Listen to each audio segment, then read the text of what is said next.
Congratulations mga bagong kinasal. Ngayong araw na ito, araw ng mga puso.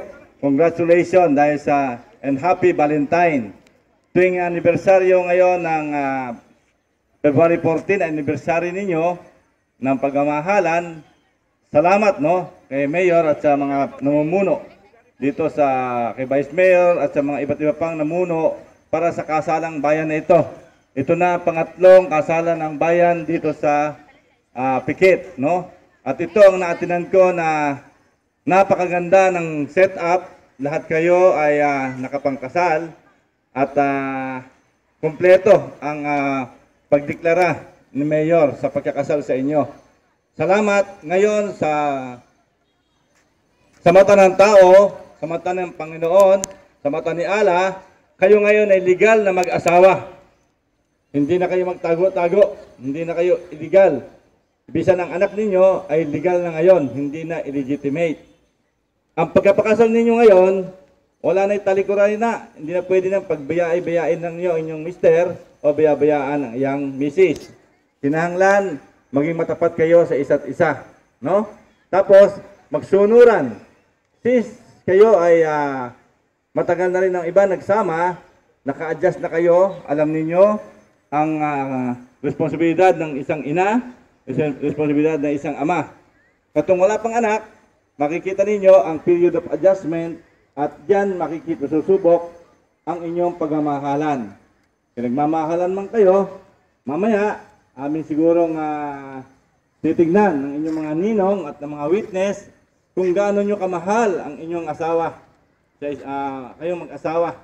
Ipakita nyo sa amin sa pamagitan ng inyong paghalik ng lips to lips. Kaya mayroong premyo o mayroong mas magandang mag-lips to lips, may premyo sa amin ni Mayor. Okay? Lalapit kami sa inyo, titingnan namin kung sino, isa-isa.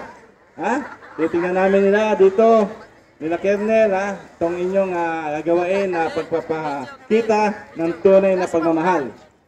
At hindi lang ngayon tayo magkikita. Habang panahon, habang buhay, magkaanak kayo, magkaapo, kinakailangan maging mapayapa ang inyong pagsasama, maging maunlad, magtulungan lagi, at magrespetuhanay. So sa inyo lahat, good luck, congratulations! Okay, bali magkinig naman tayo sa maikling aral na ibibigay ng ating unang ginang.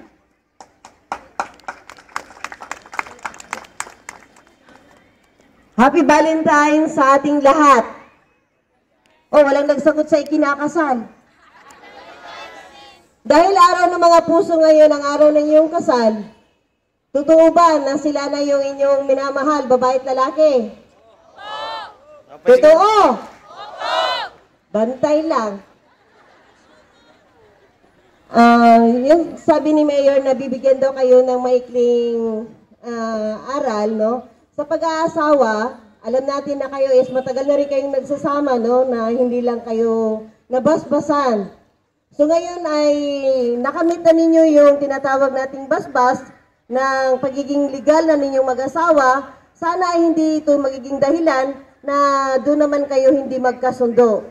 Sa pag-aasawa kasi, nandoon yung haba ng pasensya ng lalaki, nandoon din ang haba ng pasensya ng babae.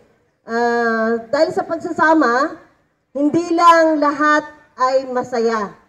Hindi lahat ay kalungkutan at hindi lahat ay masarap, di ba? Sa pag-aasawa, nandoon yung unang isip natin na masarap ang mag-asawa. Sabi nila, ang lumalagay sa pag-aasawa ay katahimikan daw. Hindi yun katahimikan. Dahil ang katahimikan ay kamatayan. Di ba? Ang pinasok natin ngayon ay bagong pagsubok, Pagharap sa bagong kapalaran, pagharap sa bagong kinabukasan, lalong-lalo na sa mayroon ng mga anak at wala pang mga anak, na lagi nating ilagay sa isipan natin, nanay man tayo o tatay, ang mauuna sa lahat ay ang ating pamilya. Sa pag-aasawa ay nandoon din yung pagtutulungan. Hindi lang yung lalaki ang pwedeng maghanap buhay, hindi lang yung lalaki ang pwedeng magkaroon ng desisyon, Babae, lalaki ay magkakaroon ng pantay-pantay na karapatan. Kayo mga lalaki, hindi ibig sabihin na yung inyong mga asawa ay yun lang yung tagapag-alaga ng inyong pagkain, tagapag-alaga ng mga anak. Dapat pagtulungan ang pag-aalaga ng anak, pagtulungan ang paghahanap buhay para sa kinabukasan at magandang haharapin ng inyong pamilya. Alisin natin yung tinatawag na hindi magtatrabaho yung lalaki dahil Andres Desaya. Nasa bagong kapanahunan na tayo ngayon na yung tinatawag nating gender advocacy ngayon na pantay-pantay na karapatan. Ngayon ay hindi natin tinatawag ang ating mga asawa na better half, no? Para sa mga opisyalis na nandito ngayon na tinatawag yung kanilang mga ginang ng better half. Hindi na po better half ngayon, no? Kailangan equal half. Meron na po tayong kapantay na karapatan sa kanila. Kaya pinapaalam ko sa inyo lahat ngayon, mga bagong kasal, na magkaroon kayo ng pantay-pantay na pagtingin sa bawat isa. Yun lang, happy Valentine's sa lahat, magandang umaga at mabuhay kayong lahat. Okay, maraming salamat sa nagbigay ng maikling aral sa ating mga bagong kakasal.